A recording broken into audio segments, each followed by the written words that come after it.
Let me convey a very warm welcome this morning. I'm Fred Bergston, the director of the Peterson Institute for International Economics, which is your host today.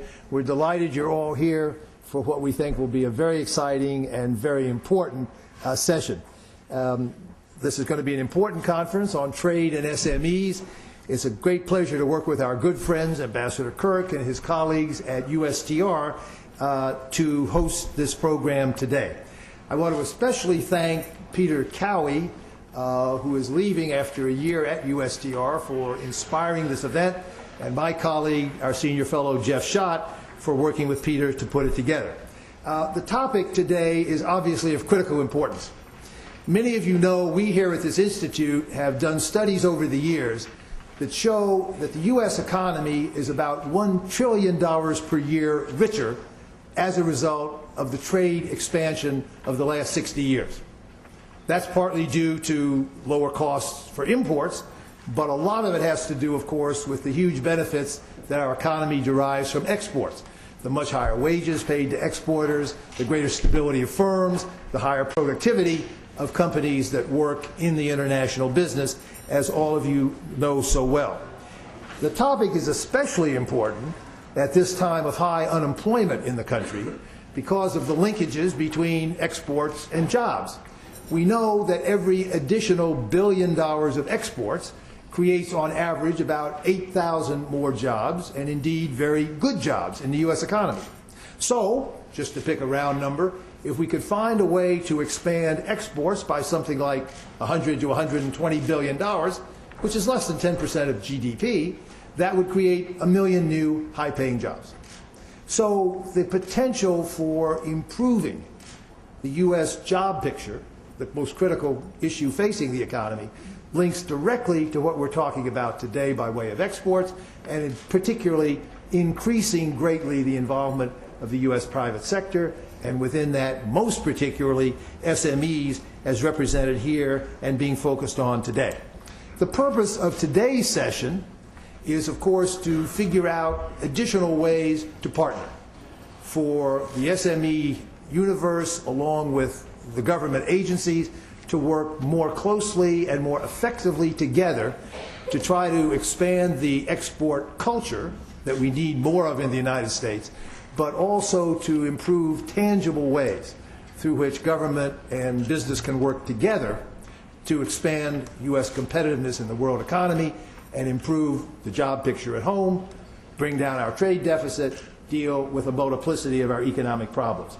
By way of helping maybe a little bit to shape the agenda, I'd like to mention just 4 issues right at the top where I think it would be illuminating and helpful to our friends in government and to all of us to get advice and thoughts from you in the business community as to how policy could improve the prospects for U.S. exports.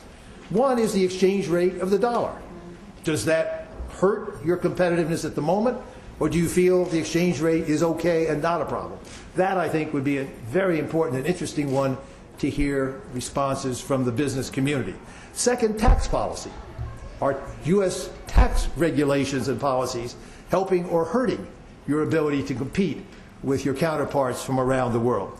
Third, export disincentives or export control measures. We have a lot of those for national security and some other reasons. Are those impeding your ability to compete around the world? How important is that dimension? And fourth, working directly to Ambassador Kirk's responsibilities, his colleagues at USTR's, trade agreements.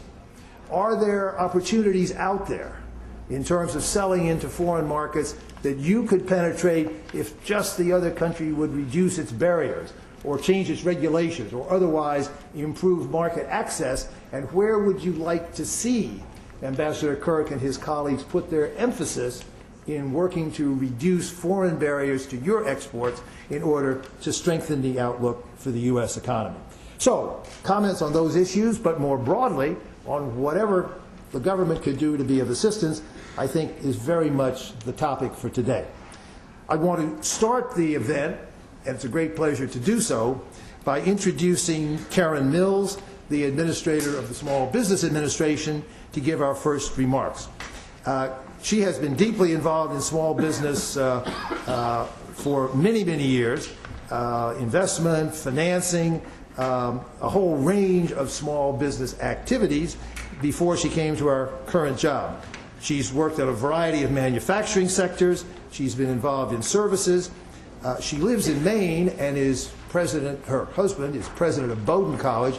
I was telling her before, my son went to Colby, but would have gone to Bowdoin if he'd gone to a second choice and loved Bowdoin.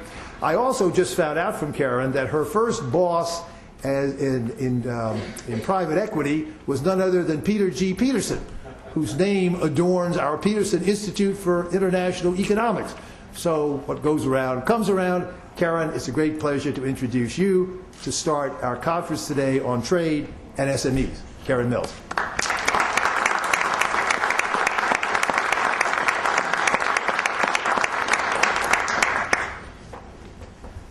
Well, good morning, everyone. It's a real honor to be here. Thank you, Fred. And thanks to everyone at the Peterson Institute. I do really have a lot of great thoughts about Pete Peterson, so it's a pleasure to be here in this environment. Thank you to Ron Kirk and all of the people from the Trade Representatives operation for making this happen for small business.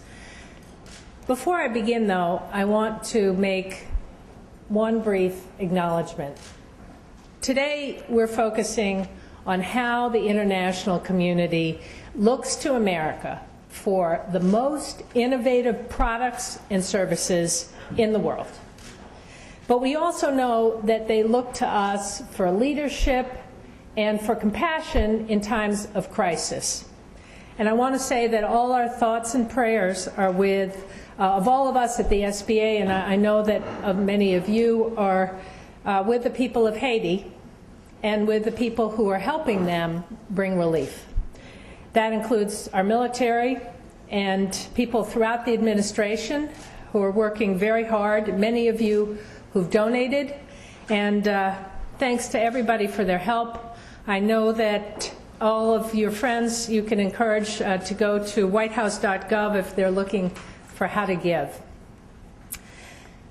So, the matter for today. Many of you know the facts about small business.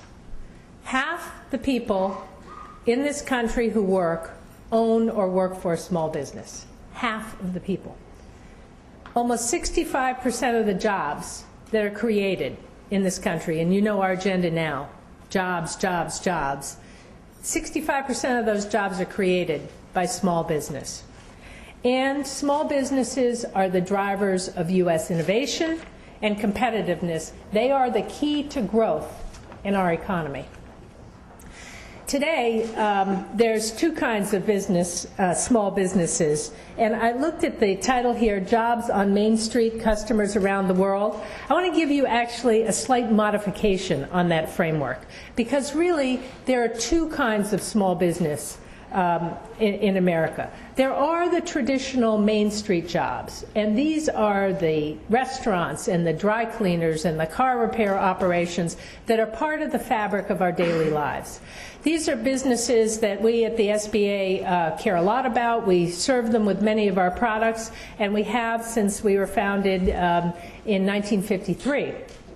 We're going to continue to focus on them, but there's a second kind of small business, and that's the kind that we're really going to be talking about today. And these are the high-growth, high-impact small businesses. Sometimes you call them gazelles. They include many of you. How many of you in the audience are from a small business? This is good. Well, many of you who are here today, I know some of the panelists are among these folks. It's an interesting set of businesses, but there actually are about, one study shows, 375,000 of these very high growth businesses. But they are not all young, high-tech firms just started a year ago operating on the East Coast or the West Coast. Actually, they are in every county across the country. They're in every industry, including manufacturing. And some are young, high-tech startups in IT and healthcare technology, but others are 100-year-old family-owned companies that are innovating and reinventing themselves for the 21st century. Studies show that these high-growth, high-impact businesses, not actually the shops on Main Street, but these high-impact businesses are creating most of the jobs.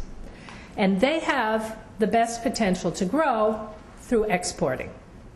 So what do we do at the SBA to help these small businesses export? Well, let me set the stage by explaining a little bit about what we do in general at the SBA. We call it the 3 C's: capital, counseling, and contracting. First, the SBA has a portfolio of over $90 billion in loan guarantees. $90 billion. We work with about 5,000 banks to provide SBA loans to deserving entrepreneurs and small business owners. And these are folks who, whatever reason, can't get a loan in the conventional market. We over-index, not surprisingly, in this with loans to women-owned businesses and minority-owned businesses. We're 3 to 5 times more likely, according to the Urban Institute, to make a loan to a woman-owned business or a minority-owned business than a conventional lender. The second C is contracting. We work across the federal government to make sure that 23% of all federal contracts, and that includes Recovery Act contracts, go to small business. And we have special goals, sub-goals for small disadvantaged businesses, women-owned businesses, and veteran-owned businesses. These federal contracts are important, as all you small business owners know, because they provide revenue. Revenue is the oxygen that helps small businesses grow and get to the next level. The third C is counseling. We have over 14,000 affiliated counselors working with the SBA. Last year, we and our partners served more than 1 million small businesses. The best part of this is that these services are free. So when I talk to entrepreneurs, I tell them, if you don't have an SBA counselor, a long-term counseling relationship, you should, because our data shows that those businesses have better sales, they have better profits, and they have better employment growth and more longevity. So capital, contracts, and counseling. These are our 3 C's. 2 of them, capital and counseling, are important tools for small businesses who want to export. In fact, we actually do a lot with small businesses in exporting. We have a special export loan portfolio in our capital, and Luce Hopewell's here, you might want to wave, who's our expert in that. We have done over 14,000 export loans over the last 5 years, more than $4 billion. That's turned into more than $10 billion of exports. At the same time, we train small businesses, about 6,000 small businesses a year, in how to export. And we train about 3,000 banks a year in how to do export financing. But I'm here today because actually we want to do even more. In partnership with Ron Kirk and others across the administration and Commerce, we have some big plans. We want to build on the fact that small business exports have risen about 80% since 2003. They're about $500 billion today. And the best part is that we know there's tremendous untapped potential. Only about 30% of the export dollars, and only about 30% of the export dollars are from small business, and more than half of the small businesses who export only export to one country. This is something that Commerce has done a great job at figuring out. They're only going to one country. What if they went to a second country? They already know how to export. So the SBA has put together an execution plan. How are we going to operationalize these activities around export? We have 4 strategies we're working on. identify the small business, prepare them to export, connect them with opportunities, and then provide them with export financing. So first, how are we going to identify these small businesses? Right now, we rely much too much on small businesses to come to us and say, help me export. They bring up the idea on their own and initiate the conversation, go on our website, figure out what tools. Well, this approach is just too reactive. So we're going to shift to a proactive stance. What does that mean? Most small businesses really haven't thought about their potential to export. So I'm asking our field sales staff, we have 100 offices out there, they're going to reach out on a one-to-one basis to small businesses and start asking this question. Have you thought about exporting? We need to have more of those critical conversations, and we're going to do a media campaign. We're going to be out with traditional media and social media and asking and trying to encourage even more exporters, heightening the overall awareness that this is a possibility for them. Then we can take the second step, which is preparing these small businesses for exporting. We have a network, I told you, of 14,000 affiliated counselors. And it's one of our most valuable assets. We train about 1 million entrepreneurs a year.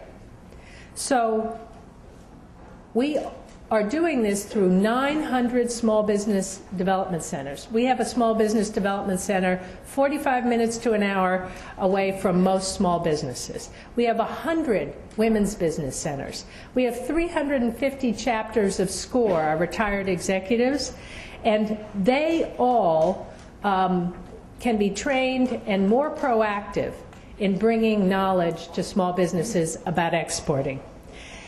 To help with exporting specifically, we also have a staff of about 19 at U.S. export centers, and they work alongside the Department of Commerce. Exporters should know that they have critical tools that we have at the SBA and with our partners, and we're going to equip our counselors with even more knowledge this year. We're also going to build on something we call ETAP, which is our Export Trade Assistance Partnership.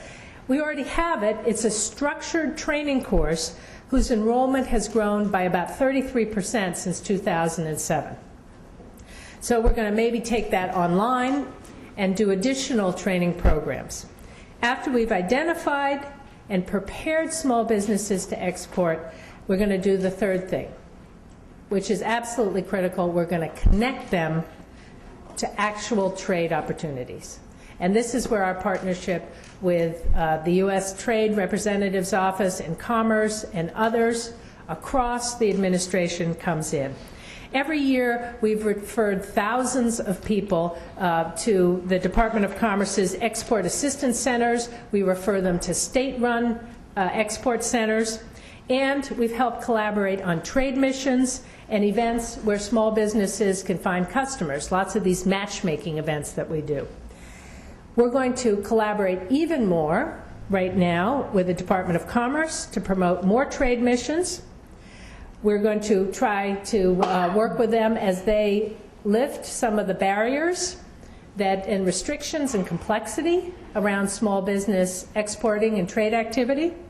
We're working with the ambassadors in the State Department. We have had the State Department actually reach out to us, and we're going to do some joint events later this month and next month with the Secretary and the Undersecretary at the State Department, because ambassadors are going to be going out and working with small businesses as they come to different countries, opening up export opportunities, and we're working with advocates like USTR, who can remove barriers and help level the playing field and find new markets. At the SBA itself, we're leading what's called the Small Business Working Group of the Trade Promotion Coordinating Committee. And one thing the President has said to us across this administration is no silos. We're all going to work together. And I think this is a great example of how different agencies in the administration have really banded together and begun to work very, very effectively on promoting small business export strategies. Finally, we need to take the fourth step, which is to support these businesses with financing. Every year, thousands of businesses turn to the SBA and our partners at the Export-Import Bank for export financing. Some lenders actively use our products. We've got something called Export Express, and we've got a special export working capital program, and others don't know about it. So we're going to teach more lenders the ins and outs of these programs. We deliver our products through this network of 8,000 lenders. We need to have more points of access for all of our products, particularly these export products. So when a small business owner walks into a bank, one of the first things they can have a discussion about is a solution that might work for them in terms of export opportunities. So identify these businesses, prepare them, connect them to export opportunities, and support them with tools like financing. Those are our 4 strategies to increase the number and the strength and volume of small business exports. We're going to welcome your ideas from the panel and today of how we at the SBA, with the bone structure, the toolkit that we have in counseling, in contracting, in capital, and all of our interagency collaborations, how can we do this better? We're responsible to all of you, small businesses out there, and we want to be responsive to your needs. I really understand this because, as Fred said, I come from a background of actually operating small businesses. So I remember I was in the hardwood flooring business and the organic macaroni and cheese business and a lot of different businesses, a lot of manufacturing businesses, and I remember the times where we got the order to ship that product to Malaysia and to the UK and to Germany. I remember how exciting that was. I remember those business opportunities. And we are determined to provide more of those because we know that when small businesses grow and they prosper, and when we give them the tools to do that, they create jobs, good paying jobs, here at home. At the SBA, my commitment to you is this, that we were going to have more of these export opportunities, and we're going to help all of these small businesses make the most of them. So I couldn't be more pleased to be here today to talk about this and to introduce your host for this and my great partner and great friend in this initiative of small business exports, the head of the U.S. Trade Representative Office, Ambassador Ron Kirk.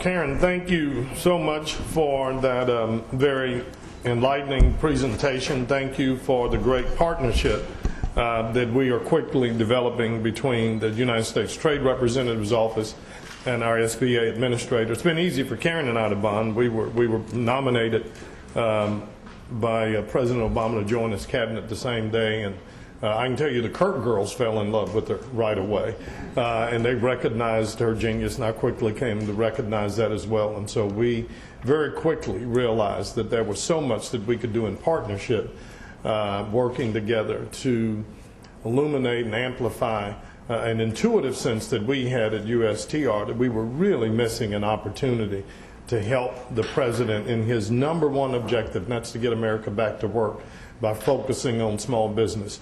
But I realized with just 230 incredibly gifted and talented professionals at USTR that we didn't need to try to reinvent the wheel.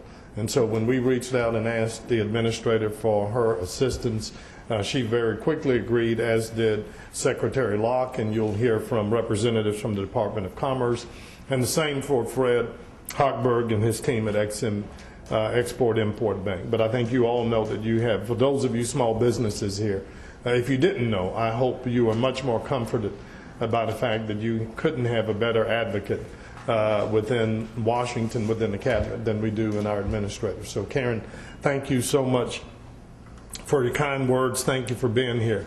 And while I'm in the thanking business, let me thank Fred Bergson and the great folks here at the Peterson Institute. I was with Fred, I don't know, it felt like a month ago. It feels like it means nothing in Washington anymore, but I was with Fred not too long ago, and when I told him we were thinking about doing this, he immediately said, man, we would love to host that at the Institute, and I couldn't have thought of a better venue for this. So Fred, thank you to you and your team, and I also want to just thank a couple others, the coalition, Bob Vastine, the Coalition of Service Industries, the Computer Technology Industry Association, is somewhat new to us, but and they reached out. To tell you they reached out and embraced this effort would be an understatement. You should have in your chairs the results of a survey that CompTIA did, that they very quickly embraced the challenge to help us learn more about the world of small businesses and exporters, and they spent their own money and time to do this. And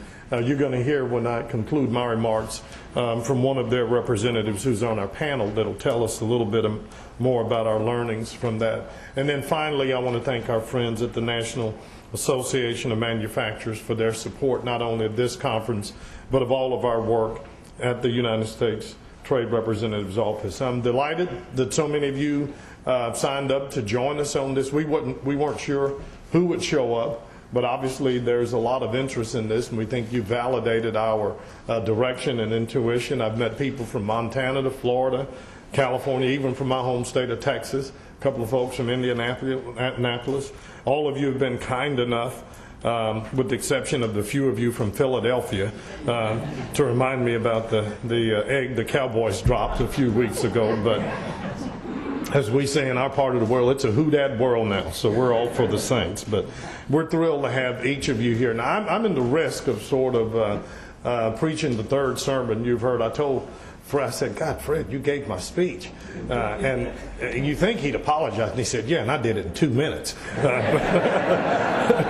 But they've given me a little bit more time to talk about it. But it is important, and I think it's we can't beat this drum enough. And I will tell you, part of my intuition that brought me here, frankly, grew out of my background as a mayor. I was mayor of Dallas for 7 years, and like all mayors, even though we don't have control of schools and rarely do we have control of states' budgets for economic development, we spend all of our time trying to figure out how do you get businesses and people to move here and grow.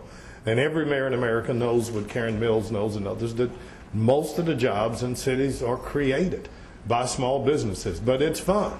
And we spend a lot of time chasing Fortune 500 companies. Because if you don't, you get beat up that you're not going after the big bang. But one of the initiatives we quickly realized in Dallas was that by investing in our indigenous businesses, we might have a better chance to grow. And I used to always say that our next Fortune 500 company is right here in Dallas. We just don't know them because they've got 50 employees right now, or 100. And my intuitive sense was while we were chasing the big guys and trying to get them to move, those small businesses were sitting there thinking, you know, I've been here 25 years, pay my taxes. Nobody's ever even called me and said thank you. So we changed that. We reached out to them, began to find out more about their needs. And what we're doing today, at the end of the day, is to make sure that as much as we talk to you about resources, we really want to hear from small businesses what it'll take for those of you that are exporting to make it easier for you to do what you do. And for those 99% of small businesses who aren't involved in the export world, in the global marketplace, a big part of our goal today is to demystify this process. Because too many of our small businesses think this is great for the big guys. You know, if you're in NAM, that's fine, but for my small business, it doesn't work. Nothing's further from the truth. And many of you know that. Critical enterprises like many of yours come from multi-generational family operations, as you heard Administrator Mills talk about, to the brand new startup companies that are the backbone of our economy. Now, today there are nearly 30 million small and medium-sized businesses of every kind. And when Administrator Mills shared that with me, that sobered me to the statistics that we had focused on, at USTR, and that's the fact that small businesses represent about 97% of our exports. So I thought, man, that's great. And then Karen really helped me to understand that only represents less than 1% of the universe of small businesses. Now, I happen to believe that was low-hanging fruit, that if we could just double that number and increase the number of small businesses exporting, you can immediately see, knowing what we know about small businesses, how they export faster, they grow faster, they create jobs faster, and they pay higher wages. One great way to get America back to work is to get small business exporting. We know that small exporters do, in fact, punch above their weight, as we like to say at USTR. So we have a very firm belief that we can create jobs across our country by helping more small and medium-sized businesses expand on your market potential around the world. Now, we want to talk about a couple of ways we think we can do that. First, the easiest thing is we've just got to get more small and medium-sized businesses into the export world. Today, as we said, only about 1 in 100 of small businesses is marketing their products abroad. That's 1%. The worldwide average in most countries, the participation of exporters by small and medium-sized businesses is 3 to 5%. If we just double ours to 2%, we know what that does to our job picture. We know what that does to increase our exports. And we're not talking about an insignificant amount of money. Karen said $500 billion. I'm going to be a little bit conservative, but we're talking $300 to $500 billion worth of market opportunity. If we can double that, I think you can see what extraordinary potential that is. Secondly, we want to work with those firms who are exporting now and help them to think bigger. You heard Administrator Mills say that one of the learnings of the studies that we've commissioned was that most of our small and medium-sized businesses kind of follow the trends of our larger business. Our still largest trading partners are still Mexico and Canada. Well, that's where most of our small businesses go. But remarkably, they only go to one place. And as we begin to dig deeper into some of the studies that we did, we found they only have one customer. So even if we can't convince them to begin to export to 2 countries, how difficult would it be to get them to work with SBA or the Department of Commerce and their trade promotion opportunities and help them find new customers? So that's going to be the focus of our efforts at USTR. But we are putting a renewed commitment within our office as well to help them. We're bringing more and more small to medium-sized businesses into our advisory committee system to get their insights on our trade policies and make sure that they work for smaller businesses as well. And a number of members in the audience today are participating on member of our advisory committees, and we thank you obviously for your insights and counsel on that, and we thank you for being here today. And then secondly, we're trying to be smarter about our work, and that's why I thought it was so important that we partner with the Small Business Administration, the Commerce Department, and the Export-Import Bank so that, first of all, we don't waste any resources in helping you. And again, we don't want to make it, our goal is not to make it more confusing for those small businesses to work with us. Our goal is to make it as seamless as possible. So we want to make sure that our roles are clear in this. As you heard from the administrator, the SBA has those 3 C's, the counseling, the credit, and the assistance on that. The Commerce Department has incredible resources in trade promotion. You can work with them. They will take you to a country. They will set up the itinerary and help you to identify those clients.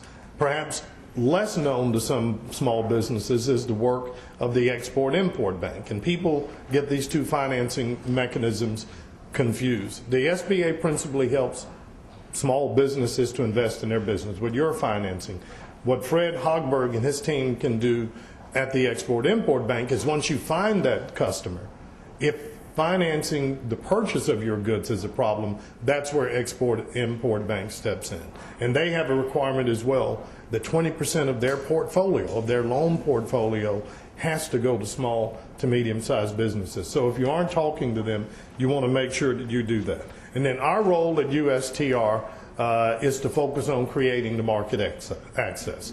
We do that when we negotiate new FTAs, but more importantly, we do it when we look at the free trade agreements that we have and make sure that they're operating to the full benefit of America's farmers, ranchers, manufacturers that we thought they were when they signed them.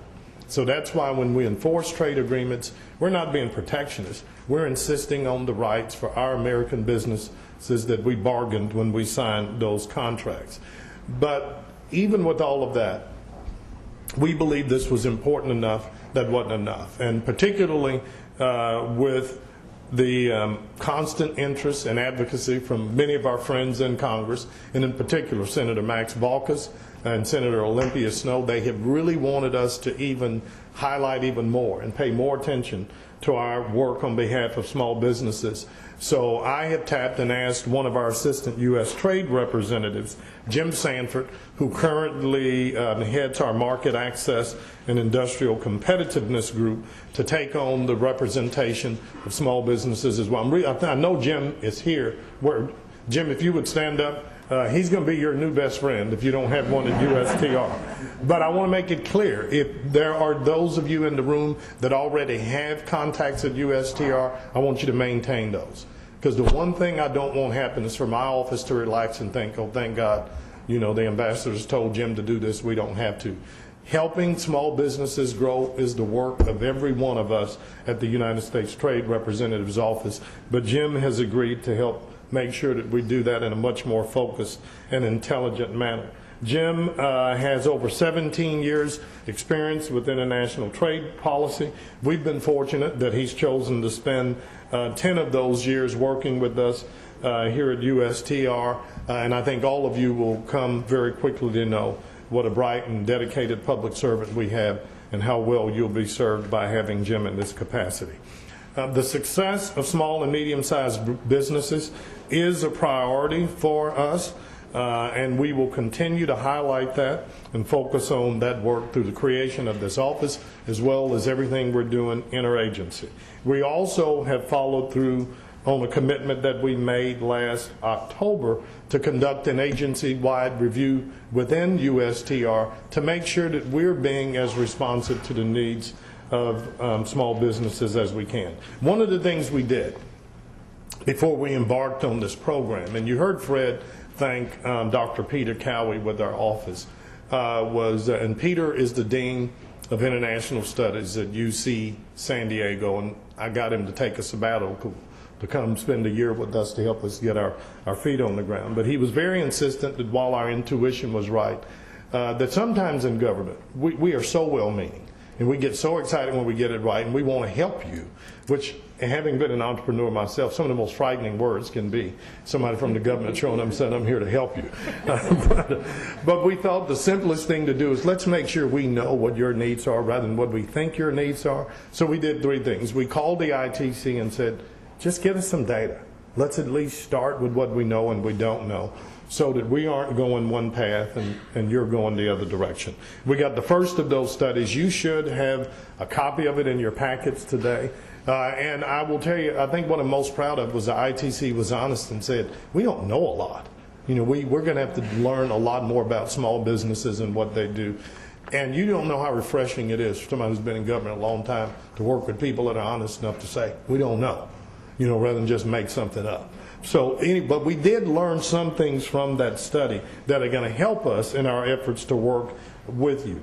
One, in our first analysis, we do know that exports from small businesses have grown incredibly over the last decade, and you heard Administrator Mills talk about that. There's also an executive summary in that it gives you a little bit more about the profile of small businesses. We're going to continue to mine that and understand more about their export needs so that we can be more effective in either addressing barriers with our trading partners, and frankly, if you tell us that there are things we're doing as a government that make it more difficult for you, we want to be able to work on those as well. But you can access all of that on either our website at ustr.gov or at the ITC's website as we continue to do that data mining. But it has allowed us to continue to prioritize the unique needs of small to medium-sized exporters as we begin to talk with our trading partners.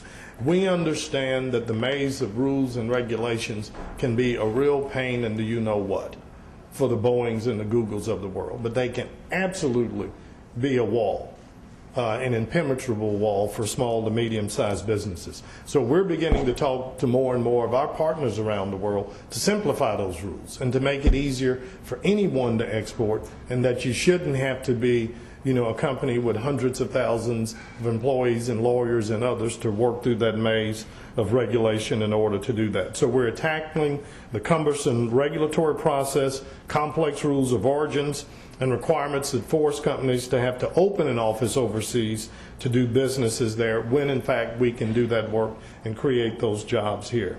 As we move forward with our negotiations to expand our trade and some of our new agreements, particularly the President announced that we will move forward in engaging on a potential trade agreement in the Asia Pacific through the Trans-Pacific Partnership. We're going even further. In those negotiations, we will have dedicated small and medium-sized businesses point persons, and we're going to consistently emphasize the needs of small businesses to make sure that they have the ability to reap the benefits of this. We are hoping this Trans-Pacific Partnership will be the highest level, most forward-leaning trade agreement that we can think of for this new century, and it'll not only focus on our traditional needs in manufacturing and agriculture, but also take advantage of the incredible strength and competitive advantage, frankly, we have in the service sector, in which many of our small to medium-sized businesses reside. And I'm glad we have Bob Vastine, again, his team here with us today. So our year-long effort to enforce our rights under our existing trade agreements is also not only paying dividends for many of our traditional manufacturers and exporters, but for our small and medium-sized businesses as well. We realize that unfair trade practices inhibit the ability of our small business exporters to get their goods and services into global markets, but we're committed to doing everything we can at USTR to remove those barriers and any other trade distorting measures that keep American businesses from selling to the world. And as Karen said, I can tell you from our brief time in office and traveling around the world, Made in America still has great currency. Now, the world doesn't want us dictating to them, and they don't want us to be arrogant. But whether it is our extraordinary compassion, which we see exhibited right now every day going on in Haiti, or our relations around the world desperately wants to be engaged with the United States. And given this economic tsunami that has engulfed the world wants to do business with us. And that's a good thing. But it is our job to make sure that the world understands we can no longer sustain the world's growth on the consumptive habits of a bunch of 18 and 20-year-old girls like mine who literally, and probably like yours, shopping till you drop is fun. But I think we've all learned that America, in order to have the quality of life we want, we need to be able to make stuff. And we want to be able to sell stuff. And the world shouldn't be afraid of that. We have one of the most open economies in the world, but all we want is the world to be as fair and open to you as we are to their businesses as well. And so that's what our work is about at USTR, and that's what this conference is about. I want to stop because I want to get to our panel. But again, if those of you in the audience, if there's anything we've said you want more information on, let me ask there, we have a great representation of our staff here from the United States Trade Representative. Let me ask all of our employees to stand. So if you want to dialogue with us throughout the day, seek out any of our team, and our website again is ustr.gov. But we so look forward to not only working with you to try to bring some clarity and perhaps ease to this world of the global marketplace, but we do want to hear your stories as well. So Fred, thank you again so much. I know Fred's going to formally introduce the members of the panel, but if we would ask, I think the members of the first panel, if you go ahead and take your places, Fred will come back up and tell you who they are.